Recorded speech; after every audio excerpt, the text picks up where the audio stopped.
good. So good. Just huff it.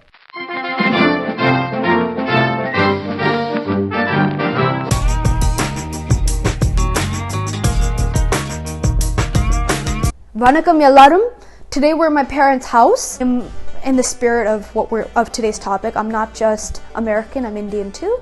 And my parents are naturalized citizens and immigrants. And so this is something that we make at home and enjoy at home. And whenever family comes over or you get a group of people together, you either make Indian filter coffee or you make tea or chai. And if it's a large enough gathering, you make both. And we're going to be making, I thought really long and hard about what to make for today's video, right? Because there's so many iconic foods and drinks and snacks that are associated with Indian culture. And India itself is not a monolith. India is a huge country. And I kind of settled on one thing that I feel like is a staple but is so misunderstood by people: chai or tea. Worth the millions, and chai is a Hindi word, so the technical word for chai or tea in Tamil is thenir, but we just call it tea at home. So I'm just going to call it tea going forward. And that is what chai is. So when you say chai tea, that's not right. It's just chai, or it's just thenir, or it's just tea. But there are as many ways of making chai as there are people in India, and there's different kinds of chais, right? There's masala chai or adrak wali chai. There's my favorite, ginger chai, or like sukka chai, which is like a dried ginger powder, which I don't have that on hand, so we're just gonna make a fresh ginger chai, ginger and cardamom chai. So yeah, this is something that I grew up having in the house. This is something that my grandpa makes for me. As a kid, it was my main source of caffeine. I wasn't really allowed to have any other kind of caffeine. I'm excited for you guys to get to know chai. Also, a bit about what I'm wearing. This is a traditional kind of dress that we call a sari. Isn't it pretty? It's my mom's. I stole it off of her. So, to address all the stuff about Starbucks and other popular coffee house chains offering chai tea lattes, they definitely aren't quote-unquote authentic. But again, authenticity doesn't mean you can't enjoy something. If you like them, go ahead, enjoy them. But I will say it is similar to saying you like Chinese food, but then also going ahead and eating PF Chang's or Panda Express. It's just not the same thing. And I implore you, the recipe I'm about to share is so easy. And the fragrances and flavors are just something you cannot recreate from like a concentrate that they sell at these stores. So yeah, it's not hard to make. The ingredients are not super expensive. And I really just implore you to just go out and try and make this recipe. Alright, to make your tea, you're going to need a few core ingredients. The first being the actual tea. This is a black tea varietal. We recommend this brand, if you can see closely, Kanan Devin by Tata, or Brook Bond's Three Roses. Those are the two iconic ones that everyone drinks. There might be other brands too, obviously.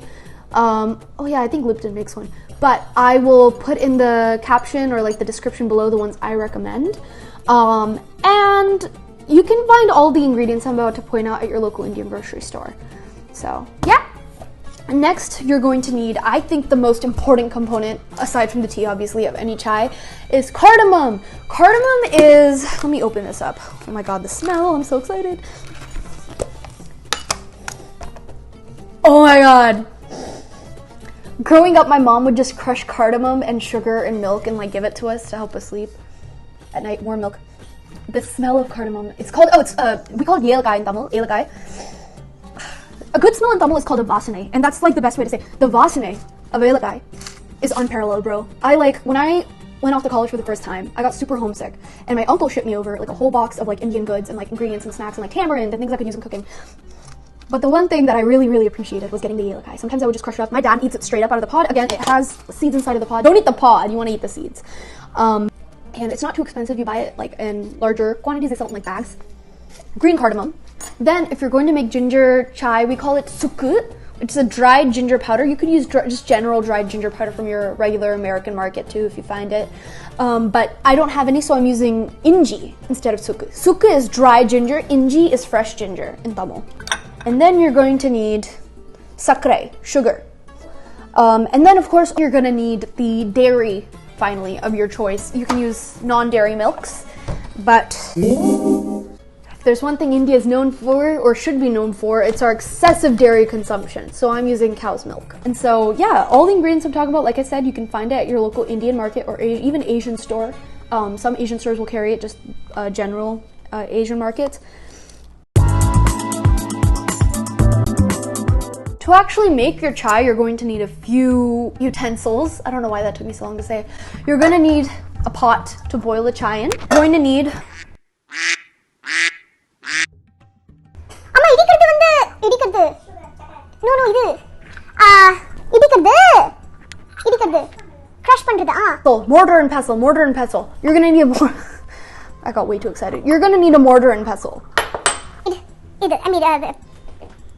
Strainer. You're going to need a strainer. And then you don't typically need this, but because I'm using fresh ginger, I'm using a grater to grate that in. So traditionally, this is how we serve our chai. This is the tumbler and this is the davra. The whole idea with the davra is we do something called atardu, which is like you pour it back and forth between the two of them, and that cools it down and it aerates it, so you get this beautiful froth. And then you can drink it.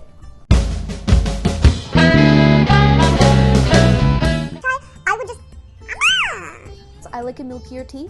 Not everybody does, but you're going to have basically up to a little over the halfway mark of water from this cup, and you're going to boil your tea in it. Then the rest will be supplicated with milk.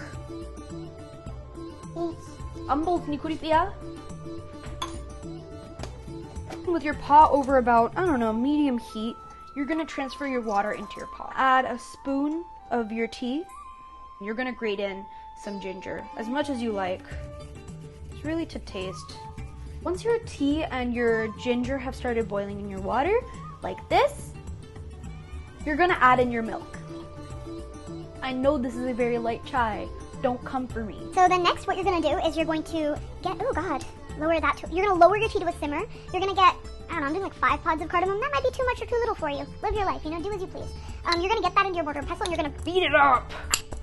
Again, sugar to taste. I'm gonna do 1 spoon because I like it sweet. You might see at this point that your tea kind of forms a skin over the top from the milk. No worries about her, we call it Ada, and you're just gonna mix that right in.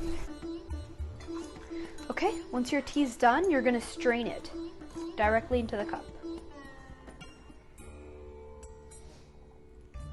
This is a perfect serving for 1 person. So we call this atardu. It's like you're like gonna pour it from a great height so it foams up and it cools down. Look. You want to try a sip on camera with me? Oh, yo. This is my baby sister. She's about to go to... Oh, she's now going to try the tea that I made. Okay. It's warm. It is warm. It's not too hot because I have to fight it. Yeah. Is it good?